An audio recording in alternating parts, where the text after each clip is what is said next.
Salut à tous les amis, j'espère que vous allez bien. On se retrouve aujourd'hui pour une nouvelle vidéo. On va revenir sur toute l'actualité du FC Barcelone. On va revenir sur tous les sujets chauds actuellement, puisque évidemment nous sommes en période de mercato. On va revenir sur tous ces sujets. Mais juste avant, petit instant promotion, profitez de mon partenaire Maillot qui met en avant des répliques de bonne qualité pour vous faire plaisir. Donc faites-vous plaisir, il y a des promos, c'est des maillots répliques de bonne qualité. Et en plus, vous avez même l'opportunité d'avoir des survêtements, des maillots vintage, etc., etc. Donc je vous mets tous les détails en description avec un code promotion. Allons-y pour les informations de la journée. Alors tout d'abord, hier il y a eu l'annonce officielle du transfert de Dani Olmo en provenance du Rasenball Leipzig pour le Barça. Donc quelques vidéos, la présentation est attendue ce lundi pour le trophée Gamper contre l'AS Monaco. Donc le joueur sera présenté à ce moment-là. Il revient à la maison après un peu plus de 10 ans à l'extérieur. Rappelez-vous, il était parti au Dynamo Zagreb, puis ensuite en Allemagne à Leipzig, aujourd'hui en fin de retour donc à Barcelone. Aujourd'hui, le FC Barcelone considère que ce n'est pas un mercato terminé puisqu'ils veulent un ailier. L'ailier, sans surprise, c'est Nico Williams. Pour l'instant, le joueur n'a pas répondu à l'offre du Barça et il a refusé l'offre du PSG. Donc il y a deux théories. Soit il refuse le PSG et pas le Barça parce qu'il attend que le Barça puisse l'inscrire dès qu'il l'achète, soit tout simplement il reste à Bilbao. Et dans ce cas-là, le Barça a déjà une autre option dans la tête. C'est une option qui a été déjà proposée par l'agent du joueur. Il s'agit de Kingsley Coman, le joueur du Bayern Munich. D'ailleurs, le Bayern est ouvert à pouvoir économiser son salaire. Donc, un prêt avec option d'achat est potentiellement possible pour Kingsley Coman. Il faut savoir que Manchester City est également intéressé. Le Paris Saint-Germain a également reçu la proposition de son agent. Bref, pas mal de clubs ont reçu une proposition par rapport à Coman et le fait qu'il était sur le marché afin de pouvoir le prendre via un prêt. Le Bayern Munich aimerait un prêt avec option d'achat obligatoire, alors que les clubs, pour l'instant, seraient plutôt favorables pour un prêt tout simplement sec avec une simple option d'achat. Donc pour l'instant, il est très tôt. Je rappelle qu'on est le 10 août. Le Barça, selon Fernando Polo, a fixé jusqu'au 24 août la deadline avec Nico Williams. Et dans le cas où la situation n'est tout simplement pas résolue à ce moment-là, eh bien, il y aura une semaine pour régler le problème de l'ailier. Et dans ce cas-là, Kingsley Coman est une option très sérieuse pour le Barça, mais il faudrait également qu'à ce moment-là, le joueur ait tout simplement pas choisi une autre destination. Donc pour l'instant, Kingsley Coman est une option, certes, mais pas plus. Pas plus pour le moment. Il est apprécié par la direction du Barça, par Hansi Flick, qu'il le connaît parfaitement puisqu'il l'a coaché lorsqu'il était au Bayern Munich. Et donc, voilà pour le dossier de l'ailier gauche.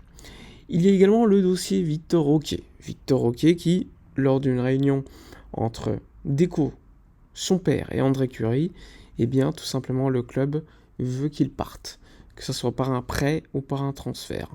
En ce sens, il a été demandé à l'agent de ramener des offres. Le Barça, de prime abord, était plutôt favorable pour un prêt.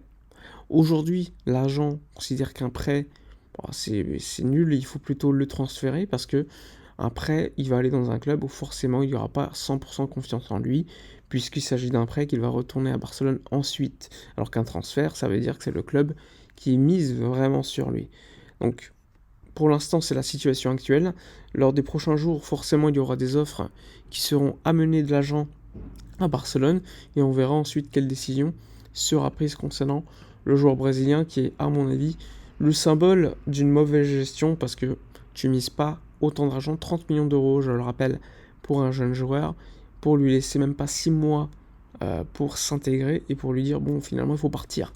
Pour moi, c'est une vaste blague. En plus, vu la situation économique du club, je peux comprendre le fait de miser sur lui, mais la gestion et la manière dont il a été géré, pour moi, a été mauvaise pour Victor Roque. Ensuite, tu as le dossier Julián Araujo, le joueur mexicain du Barça, qui a été prêté la saison dernière à Las Palmas, qui a été recruté, je crois, à 3 millions d'euros en provenance de Los Angeles Galaxy il y a un an.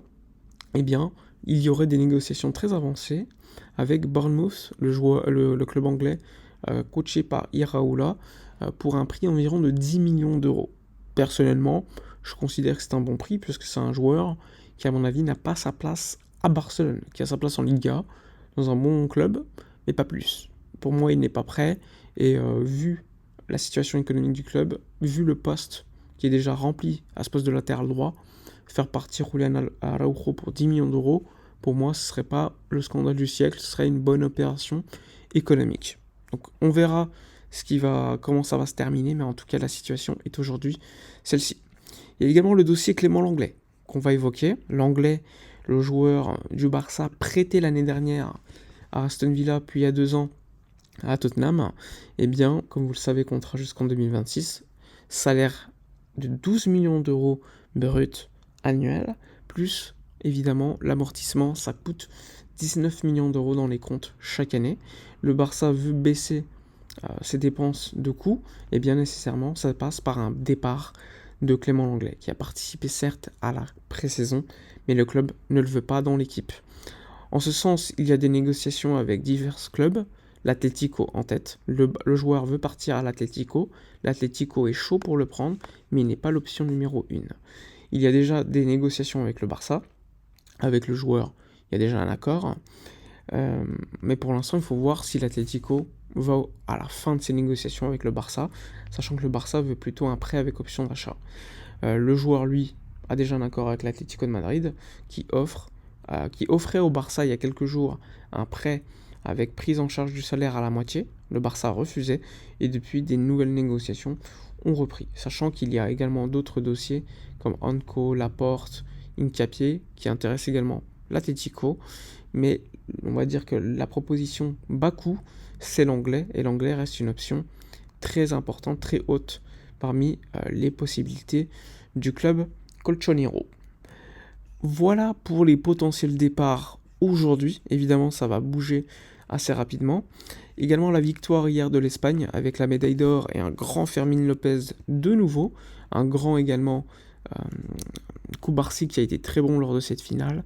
Sans oublier Eric Garcia qui a gagné une nouvelle médaille aux Jeux Olympiques. Et beaucoup de joueurs formés à la Masia dans cette équipe.